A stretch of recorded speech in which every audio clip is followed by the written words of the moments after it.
Good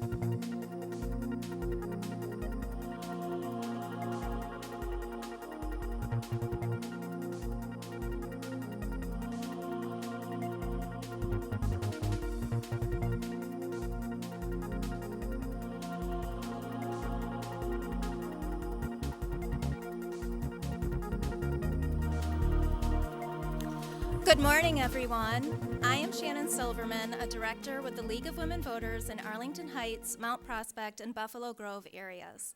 I am pleased to welcome you all. Our league has served Arlington Heights for over 60 years. The League of Women Voters is a nonpartisan political organization.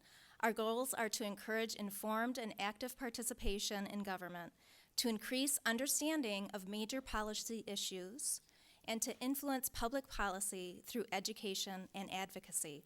League is open to every citizen over the age of 16, regardless of gender, race, or ethnic group. We are political. We are political because we do act on government issues selected by our members, based on a position reached by study and member agreement. We are nonpartisan in how we go about our political activity. League does not support or oppose any candidate or political party. We are focused on understanding the issues. Toward this, one thing we do is to put on free candidate forums open to the public pretty much every election season for contested elections. They are part of the heart of our league to help make democracy work. Candidate forums are a collaborative effort regardless of political affiliation. We strive to provide a level playing field for candidates to explain their positions and participate with civility on topics that matter to our residents and our community. Before I introduce our moderator, who will go over the ground rules, I will note a couple things. First, withhold your applause until the moderator has announced the candidate panel has concluded its participation. Each candidate is to speak within his or her allotted time. We have limited time, and we want to hear from all the candidates to every question asked by the moderator. Also, we ask the candidates, media, and public not to use for any purpose campaign or political advertising the forum, portions of the forum, audio or video clips, transcripts, voice, image, or duplication of the forum. The candidates agreed to this in the ground rules that they signed to participate as our guests here today. The forum is being recorded and broadcast every day at 11 a.m. and 6 p.m. on Comcast Cable Channel 17 and WOW Channel 6. Now it is my pleasure to introduce our moderator for today, Suzanne Calder. Suzanne is a distinguished member of the League of Women Voters of Illinois and a resident of Evanston. She has no personal interest in this contested race in compliance with the nonpartisan policy of the League of Women Voters. Suzanne, we are fortunate to have you here today. Thank you. The podium is yours. Thanks. So good morning, everyone. And I would like to review the rules that the candidates have agreed upon so that you understand what's happening. Each candidate will have a 2-minute opening statement, a 1 minute to answer a question, and 1 minute to make a closing statement. Each candidate also has the opportunity to make 2 30-second rebuttals to after all the question, everyone has answered the question. We have 2 timers in the front row, and they will give the candidates a 30-second yellow raise so that you can tell that you've got about 30 seconds left, and then they're kind of reddish pink. One is time's up, and I'll allow the candidates to finish their sentences but not go on and on and on. Audience, please continue to submit questions. We have screeners up here who will screen them for duplication and that they are appropriate to the office that is being sought here. So, for instance, I said in the school board election they wouldn't have a question about garbage pickup. You guys have an opportunity to talk about garbage pickup, but you don't have the opportunity to talk about school curriculum, okay? So it's appropriate to the Office of Village Trustee. There'll be time after the debate to talk to the candidates outside, and they have information on how about their positions. We have This is the first time in over 30 years of moderating debates that I've had write-in candidates. And so we've looked up what's different about a write-in candidate. And basically, they file a declaration of intent to be a write-in candidate with the county clerk's office. They don't have to get signature petitions, et cetera. But they are legitimate candidates. When you go to the polls, if you choose to vote with a paper ballot, there's going to be two blank spots that you could write in the name. If you choose to vote electronically, you click on a box, and a drop-down screen will give you a keyboard, and you can type in the name. Election officials are encouraged to be a little bit liberal in their interpretation. So, for instance, Mr. Walker is a write-in candidate, and if you spell his name instead of Walker, Wolker, W-O-L-K-E-R, that's okay. That'll fly. So you don't have to be real precise, but really it should be close to what you're looking for. And I think your election officials will be somewhat liberal in how they look at things. Okay, so we are now going to, one other thing that has come up is Mr. Tinaglia has had a serious family emergency this morning, and so Mr. Sedor will give his opening and closing statements. He will not participate in answering the questions. Okay, and for opening statements, Mr. Walker, you will start. Thank you very much. First of all, I'd like to thank the League of Women Voters for hosting this forum and all the audience members for taking time out of their weekend to be here with us and for participating in their local democracy. A little bit about myself first. My name is Mark Walker. I was raised in Lake Zurich. I'm a graduate of Lake Zurich High School. I attended university at Ohio State University and then returned after graduating with a degree in international relations with my wife, Becky. And in 2014, we settled in Arlington Heights, in part because of the excellent schools and the cultural heritage, including the library and Metropolis Theater. I've been involved and invested in state and national politics for a long time, since I was of voting age, but recent national political events have motivated me to take a hard look at how I could make the most impact on the lives of myself, my family, and my neighbors, and I believe local politics is the best way to do that.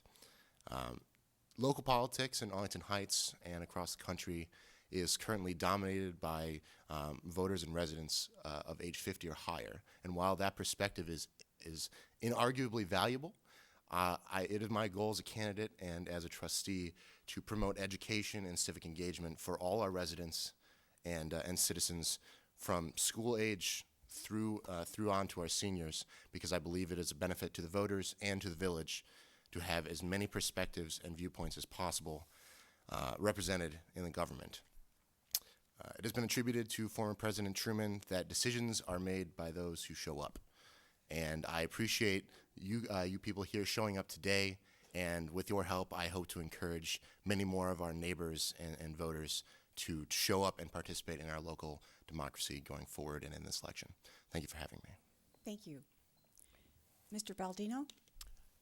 Thank you very much to the League of Women Voters for having this forum today and for giving us this opportunity to address all of you. For those of you that don't know me, my name is Richard Baldino, and I am a write-in candidate for the village board.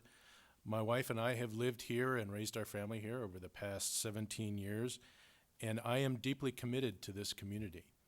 I have been heavily involved with this community by being on the board of trustees at our local church, First United Methodist Church, where I've also had the pleasure to serve as the chair of the board for the last 3 years. I also volunteer at the local homeless shelter run through our church, and have volunteered my time with the Cub Scouts and at our local schools to help mentor our youth. I want to do what I can to address the quality of life issues here in Arlington Heights, and I want to encourage engagement of the community. I want to provide avenues for the residents in the village to be heard, and they need to know that they will be heard and considered in all initiatives initiated by the board.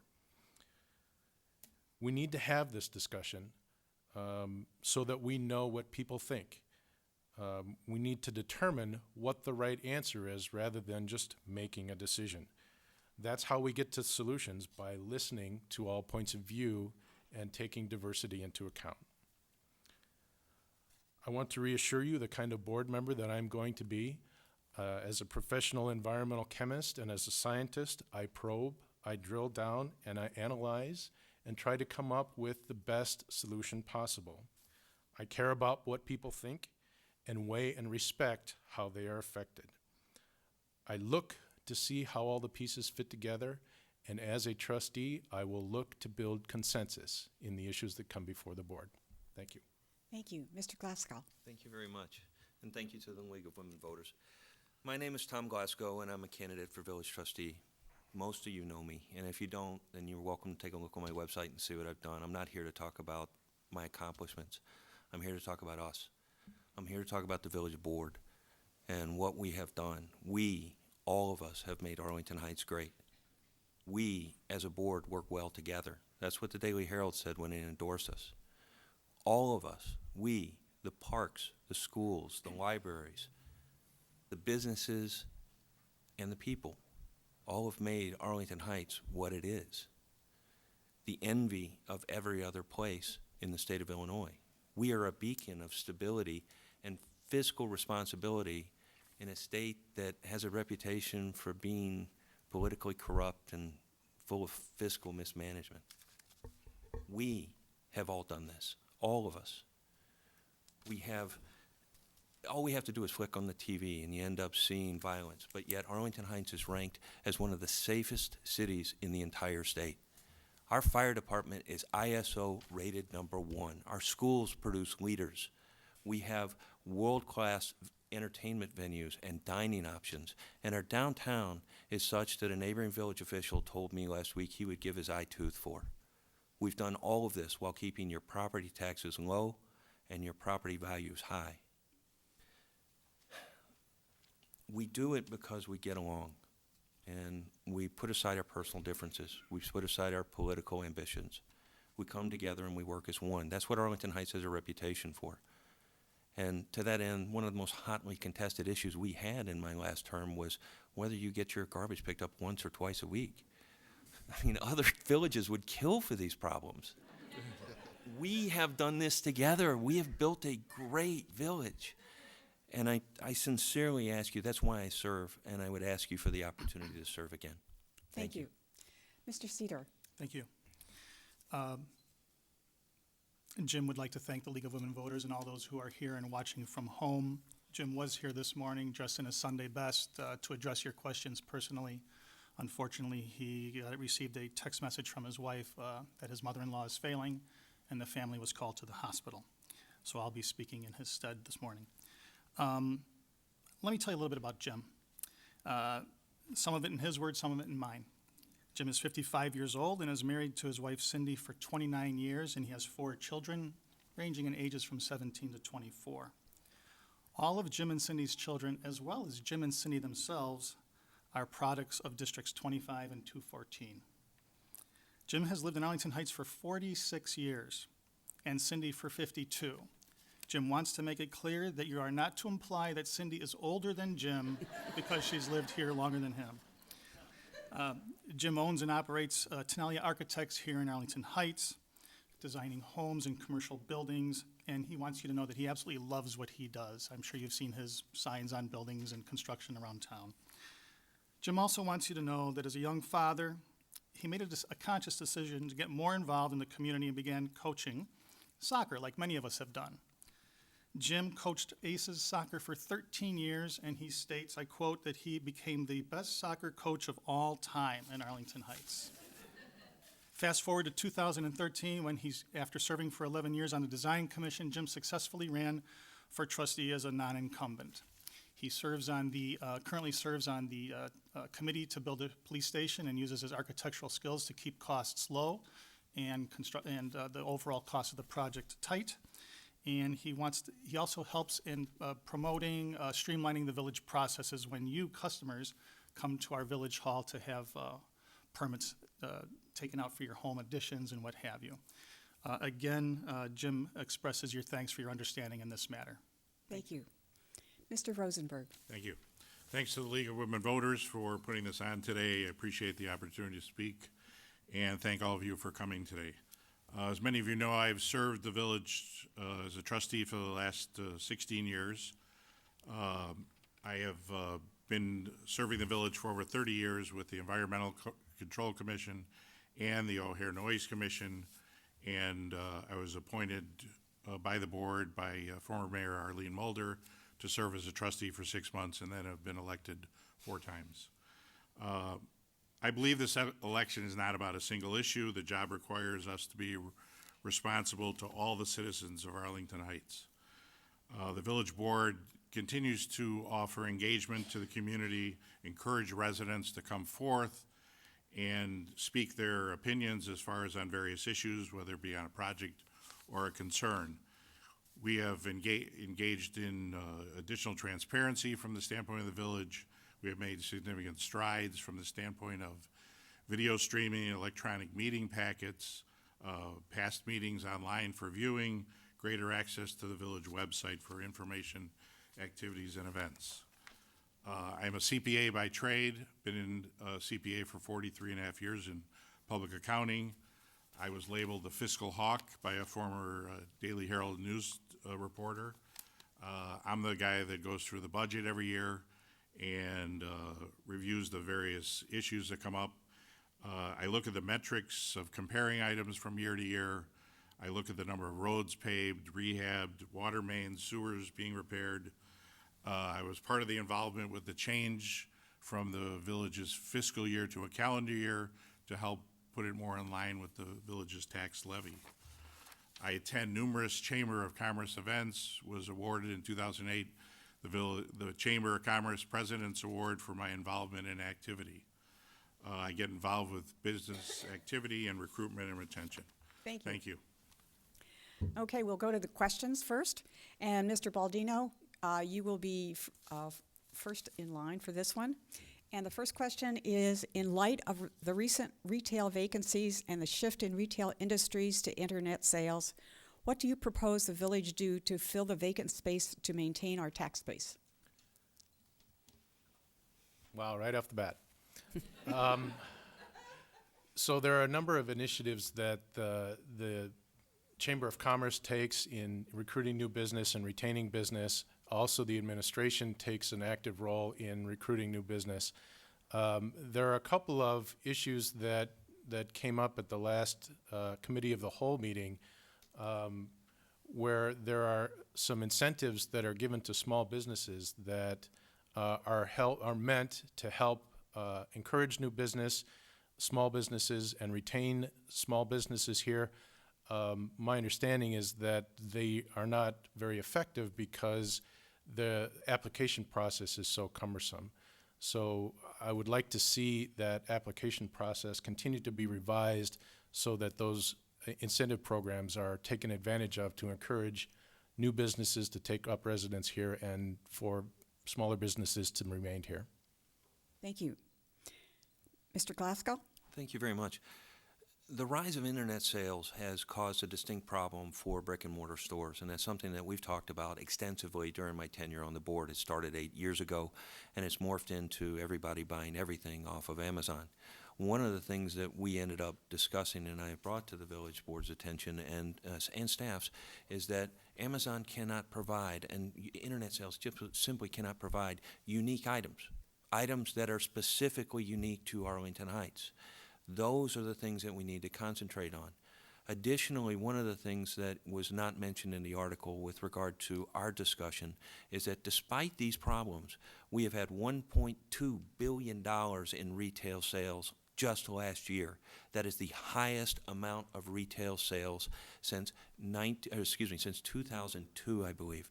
It is the highest that we've recorded in the history that I've been on the board. That shows the success and the determination of not only this board, but by the staff in making sure that they ensure that these vacancies are filled. Thank you. Mr. Rosenberg. Thank you. I agree with my other candidates as far as from the standpoint of the chamber. We've introduced a great program in conjunction with them to go out and visit businesses, try to talk to new potential businesses, been involved with business retention and recruitment as far as that goes. The village attends trade shows every year to try to bring new businesses into the village. We do provide incentives. We brought car dealers, the Lowe's was actually part of an incentive package years ago to share sales tax with them, to have them come into the village, and they produced a great deal of revenue. We have introduced the zero interest loans for businesses from the standpoint of trying to provide them some economic benefit. Unfortunately, we keep losing chain store things like H.H. Gregg and other chains that have decided to make corporate decisions to close their stores, and so every time we seem like we take one foot forward, we end up going 2 steps back because of that. Thank you. Mr. Walker. Thank you. Well, first of all, I'd like to say that if anyone could give you a definitive answer on how to keep brick and mortar stores in local communities, then they'd be the best politician that ever lived. I think all we can do is continue to take feedback from the local business community, examine the statistics of the businesses that currently reside here, and provide support in both ways. You can support local businesses. You can lower their costs and streamline their overhead to encourage them to remain in Arlington Heights, and you can help provide demand for their products, either through increasing foot traffic or accessibility, maintaining infrastructure around their locations, or other initiatives to help steer local customers towards their businesses. But in all honesty, it requires an ongoing effort to listen to the business community and leaders to help adjust the programs we have for the needs as they change for the community. Thank you. You've all had a chance to answer the question. Are there any rebuttals that you'd like to have? Nope. Okay. Mr. Glasgow, this next question goes to you. Would you support a ban or a fee or a tax on plastic bags similar to what has happened in Chicago or other cities? A ban or fee on plastic bags creates an issue for local retailers. We just got finished with a question talking about how we end up stimulating businesses. We have to balance the environment versus is this going to affect businesses. And one of the things that we have as home rule authorities is that we not only have to look at the actions that we have in our own community, but we have to end up making sure that the actions of other communities, we are in accord with them so that we don't put our businesses at a disadvantage by imposing taxes for one thing and then forcing people to end up going to another area in order to buy other things. All in all, it's a great idea. I mean, I think that, saving the environment and making sure that people don't have plastic bags is something that would be very good, especially with the pileup of plastic bags. But I would have to look at the data before I could end up making a decision. It's something I prided myself on during my tenure in office, and I'm not going to make a snap decision here or a commitment without seeing all the ramifications for our businesses and our merchants. Thank you. Mr. Rosenberg? Thank you. I would actually like to see a fee rather than a ban imposed for plastic bags.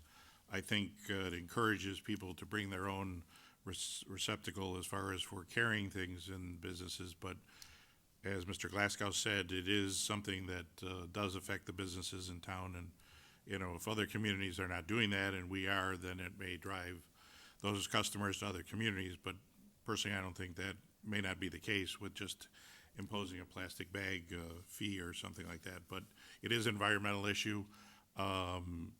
Most people don't recycle their plastic bags, and so they end up getting strewn around the street or getting thrown in the garbage, and that's not the way to do it. So, thank you. Thank you. Mr. Walker? Thank you.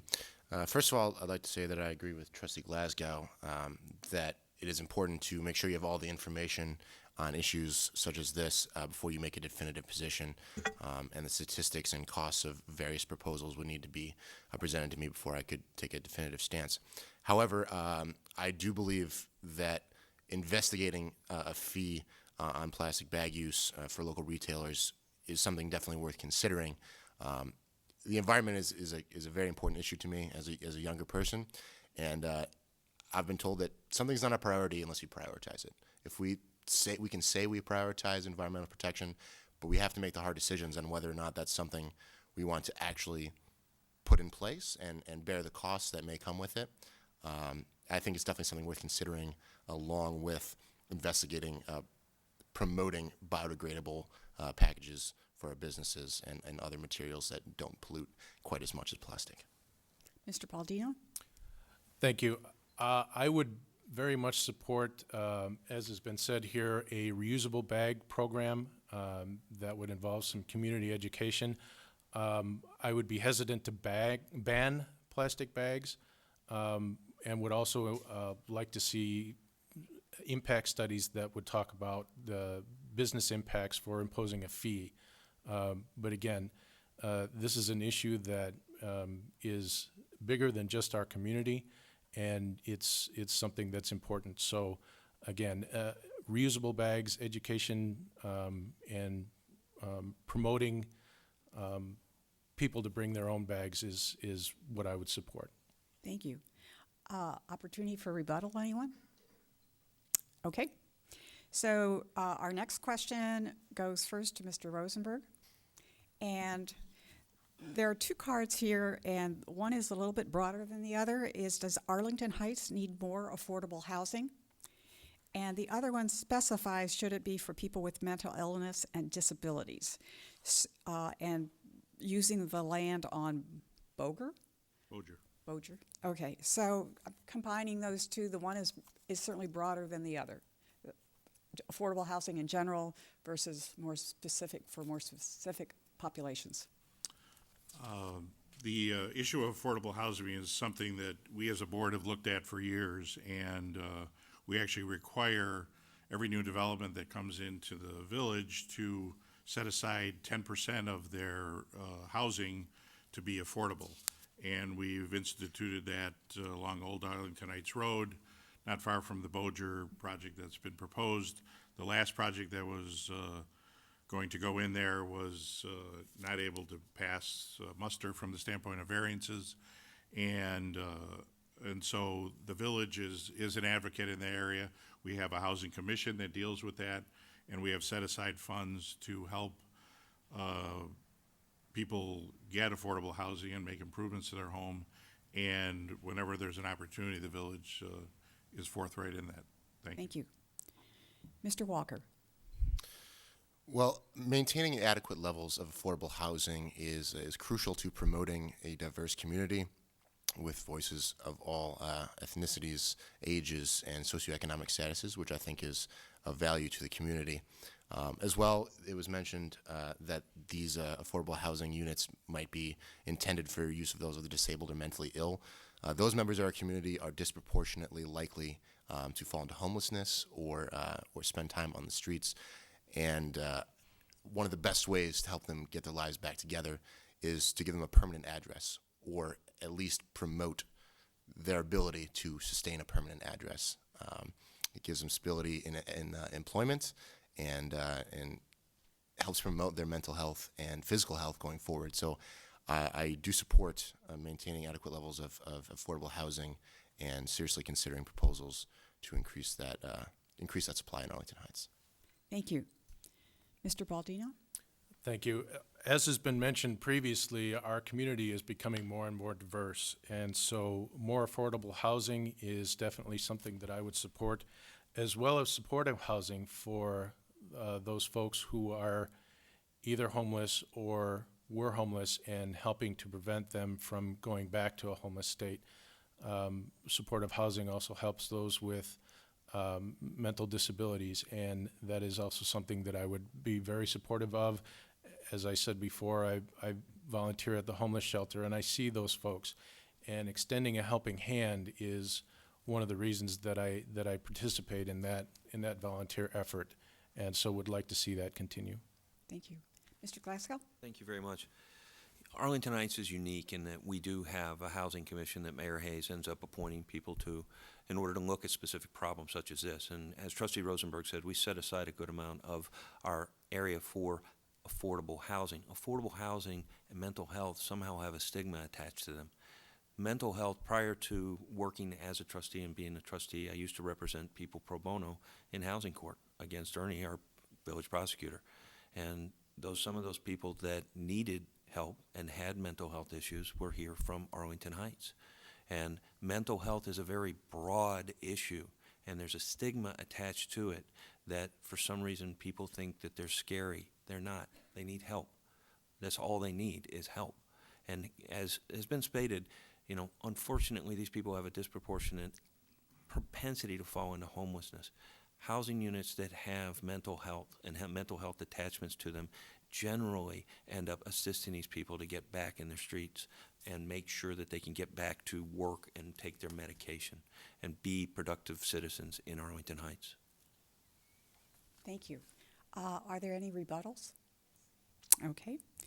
So we'll start over again with Mr. Walker.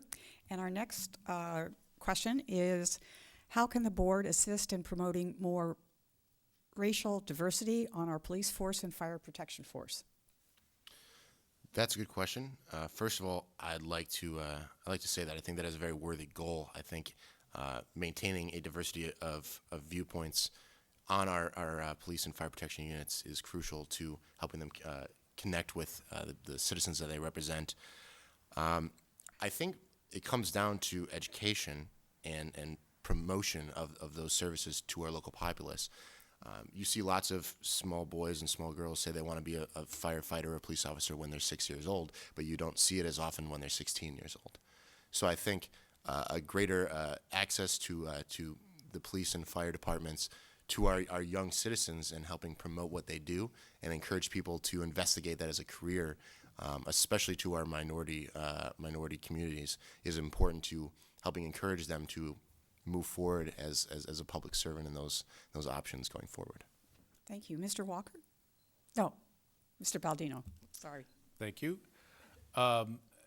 Echoing some of those sentiments, I think engagement of the police force and the fire department with the local community to help educate the young folks on what they do and what a great job that they do is an excellent way to promote diversity in those departments.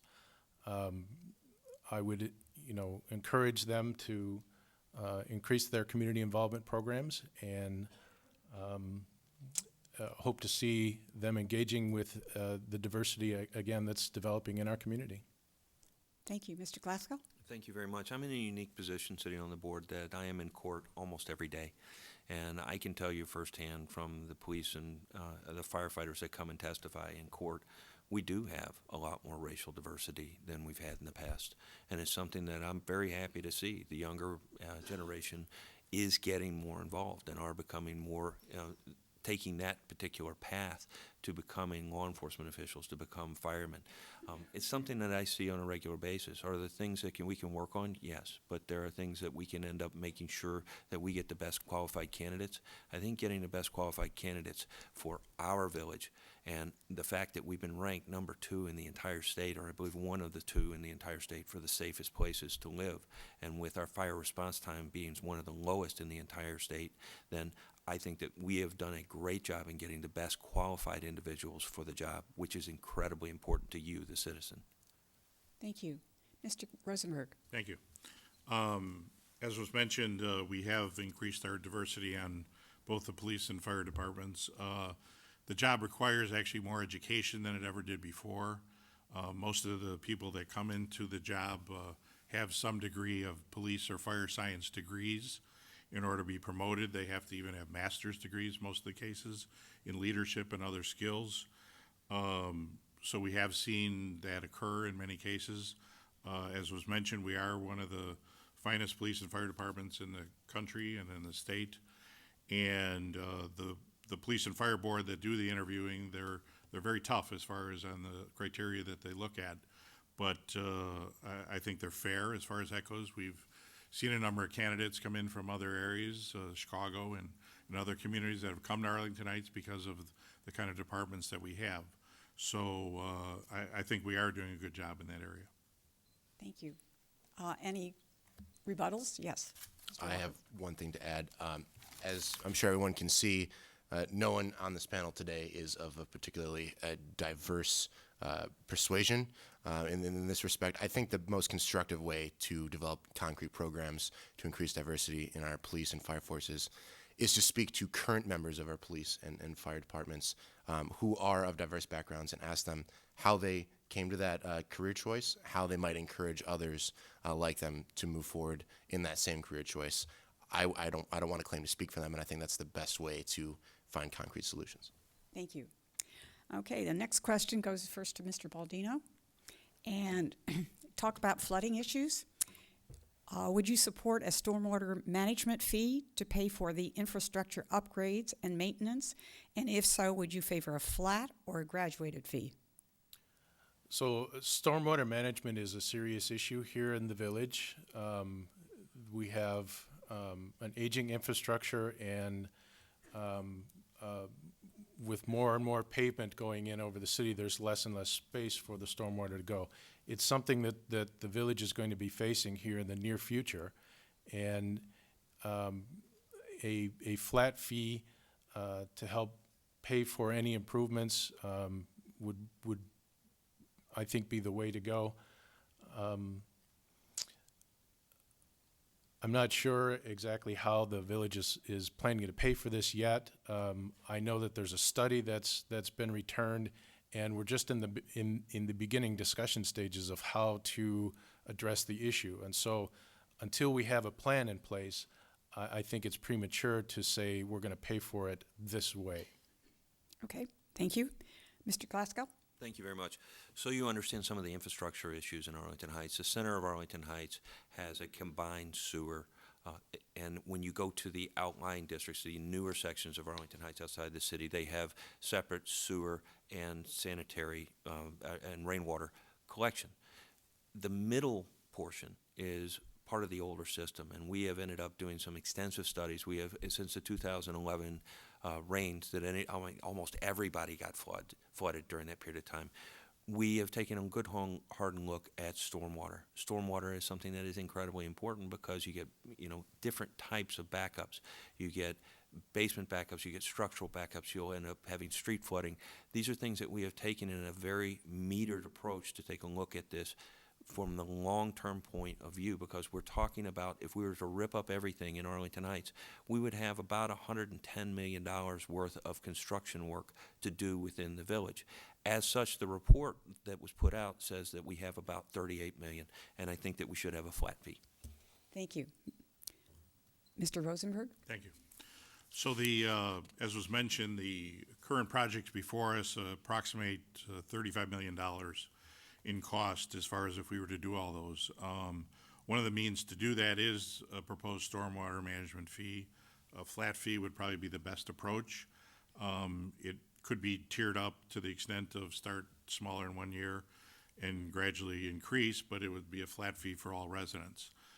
The other alternative that we have before us is the potential of seeking bonding once our other debt expires, and so that would be an alternative for funding these projects. But most of these water and sewer lines are over 50 years old and need replacement. One of the things that we've done is every time we look at a street that needs to be replaced, we also look to see if there's a water main or sewer line that needs to be replaced at the same time, so we're not digging up a street twice. But as every community is dealing with this. Thank you. Thank you. Mr. Walker? I agree with my fellow candidates that infrastructure investment is crucial to both current residents and future residents to maintain their homes and businesses and protect them from flooding damage. A flat fee does seem to be the most prudent way to help repair our infrastructure and promote it to be in the best shape for the future. I would have to request more information from the village manager and his staff, as well as experts in this field, to get the exact cost and the effects of a fee on the local community. but I don't have any personal expertise in stormwater management, and I trust that the village staff will be able to provide as much information as is necessary for the board to make an educated decision. And I do support a flat fee to the extent that I have heard it proposed. Thank you. Any rebuttals? Okay. Mr. Glasgow, this next question goes to you. And how is state budget impasse affecting the village funding or State affecting the budget- village? Okay, I appreciate that. It's a very good question. State budget impasse is something that we've gone several years now without a budget. We, as a village, get money back from the state. The fact that we are at an impasse creates some incredibly difficult problems for us physically, because we have to plan not just for today and tomorrow, but for years in advance, because we don't know whether or not we're going to end up getting a legislature who says, we're just not going to give you the money because we don't have the legal obligation to do so. We're not going to give you their local distributive fund because we don't have any obligation to do so. That would create a hole in our budget. Additionally, we have right now, Cook County had asked that the state end up doing a property tax freeze, which would have an effect on us. The wonderful thing about this village board is we've been so incredibly physically prudent, and we have planned for the future, and we have good reserves. Could we end up sustaining a 2-year hit with regard to the property tax freeze? I think we probably could, but we have to continue to worry about those things and plan in the future in that particular realm. Thank you. Thank you. Mr. Rosenberg. Thank you. So the state budget impasse has been something that's been looming over our heads for many years, and every year when we look at the budget, we think about the effect of that. And fortunately, we haven't suffered dramatically, but for the most part, the impact that we've dealt with is delay in payment, but they seem to have come through over the time. We have over a 25% reserve of our current expenditures that are in the fund right now, but if the state were to cut off all its funding, we would lose a great deal of revenue that comes from the state. So it would, as was mentioned, we probably have approximately a year to 2 years worth of money in the till to cover that with other revenue sources. So the state needs to get its act together. This has been going on way too long, and everyone's suffering from this. And we as the village, along with every other municipality, will suffer along in the same way. Thank you. Mr. Walker? It is to the credit of the current trustees and former trustees who have been managing the finances of the village for many years that we're in as solid a fiscal shape as we currently are. As has been mentioned, the village reserves are well maintained, and we have a little bit of a rainy day fund if disaster should strike.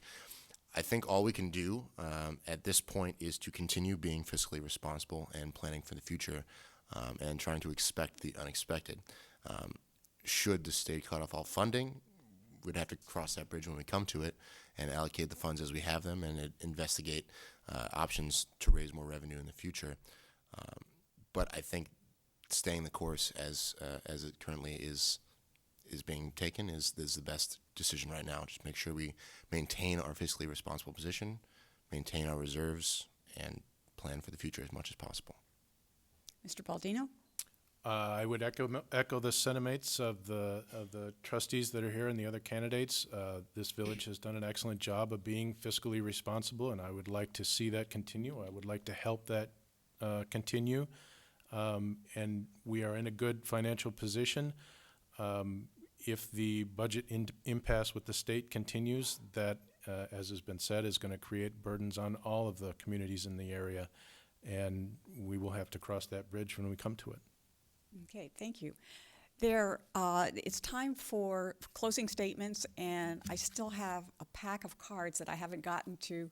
I've tried to vary the topics, but there's a lot more that we haven't addressed. If you'd like your question addressed to the candidates, they can meet with you outside. We have to be out of this room by 12 o'clock, so it's time to go to closing statements. And Mr. Cedar, you actually start. Thank you. I'm just going to read a statement from Jim's card that's out there for you to read. I think this sums up Jim as best can be. My wife Cindy and I have stressed integrity and respect as core values to our children. We believe in taking responsibility for yourself and those you care about. Leading by example with honesty and courtesy, we also believe in leaving your community better than when you arrived. Serving Arlington Heights honorably for the last 4 years, I continue to be available to the residents and businesses, listening closely to their concerns and issues while working hard to achieve positive results. Jim humbly asks for your vote between March 20th and April 4th, with early voting starting March 20th. And on a personal note, I ask that you keep the Tinaglia family in your thoughts today. Thank you. Thank you. Mr. Rosenberg. Thank you. Again, I'd like to thank all of you for being here today and the League of Women Voters for sponsoring this. I feel that I've worked hard as your elected trustee over the last 16 and a half years. I've dedicated myself to this position and worked many hours a week to function as a trustee, not only here in the council chambers, but outside Village Hall at numerous village and business functions. I am proud of the confidence you have shown in me. I will continue to build on my past record of community activism in protecting our environment, our village, and our neighborhoods. I believe I am the candidate who is qualified for this job, and over the past years I've proven myself through my decision-making and responsiveness to issues. I have received the endorsement of the Daily Herald, as well as many other trustees and Mayor Hayes, as well as other endorsements from the village community. I need your support on Tuesday, April 4th, Election Day. Please come out and vote. Please reach out to your friends and neighbors and remind them to vote for me. Thank you. Punch number 1 on April 4th. Thank you. Mr. Walker. Well, once again, I'd like to thank the League of Women Voters for organizing this event, and all of you here and watching from home for attending and participating in local politics. I think the greatest resource of Arlington Heights is its people. I think the best experts in the school system are our parents and students and those who work in the schools, and the best experts in our infrastructure development are those who help build and pay for our infrastructure. And in the same way, I think the best resource for our electoral system is the voters. And that is one of the reasons why I want to hear from each and every one of you. When I knock on doors, I want to hear your particular concerns. I want to hear how I can help make your life better as a trustee. And accordingly, I ask for your vote on April 4th. Write in Mark Walker. Spell it as best you can. And I look forward to speaking with you today and in the future. Thank you for your support. Thank you. Mr. Baldino. Thank you once again to the League of Women Voters for holding this forum today.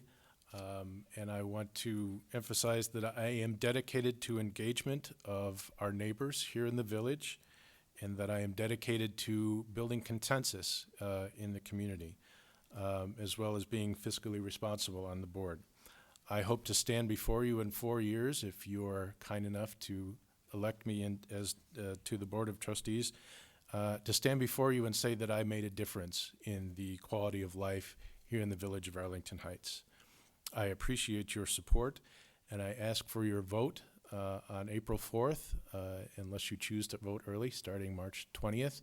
And if you have trouble remembering how to spell my name, please visit our Facebook page. There's a wonderful little jingle to help you remember how to spell my ethnic name. Thank you very much. Thank you. Mr. Glasgow. Thank you very much. When my first job as a prosecutor, when I was hired, was to work a wiretap case. And I was working so diligently on it, I had missed the official swearing in of prosecutors. The first assistant, the woman who hired me, called me up to her room in her office on the very top floor, and she informed me politely that I had missed being sworn in. And she looked at me and said, "I will swear you in personally, but I want you to make a promise to me." And she said, "Raise your right hand." I did. She said, "Promise me that regardless of the politics, inside or outside the office, you will do the right thing." I took that oath, and I promise you that I will do the right thing. I have done it every day that I have gotten up and sat in this chair and ended up assisting and presiding over these meetings. And I ask you very humbly to allow me to continue that tradition of doing the right thing by voting me into office again on April 4th. Thank you so much for being here, and thank you to the League of Women Voters. Well, thank you to all your candidates. We appreciate all of you coming out to learn more about what's happening in your village. And with that, I will end this debate. Thank you very much.